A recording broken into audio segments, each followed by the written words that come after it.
ইতিহাসে প্রথমবারের মতো কোনো কারাগারে চালু হলো সেক্স রুম।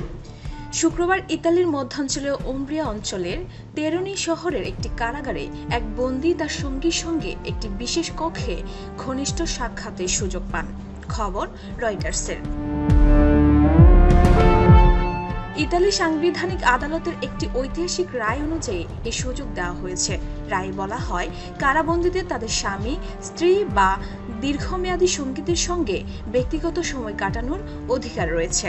ইউরোপের অনেক দেশেই এ ধরনের কনজুগাল ভিজিট অনুমোদিত, যেমন ফ্রান্স, জার্মানি, স্পেন, সুইডেন ও নেদারল্যান্ডস।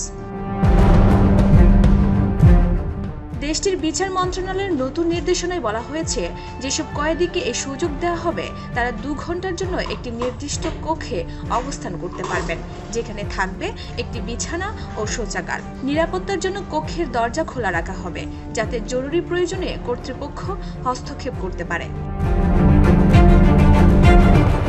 বর্তমানে ইতালির কারাগারগুলোর জনাকীর্ণ অবস্থায় রয়েছে।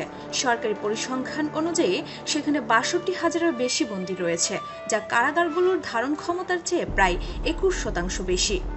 একই সঙ্গে আত্মহত্যার ঘটনাও আশঙ্কাজনকভাবে বেড়েছে।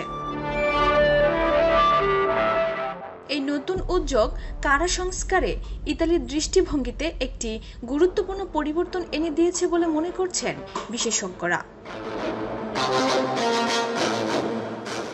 ডেস্ক রিপোর্ট, ভোরের পাতা।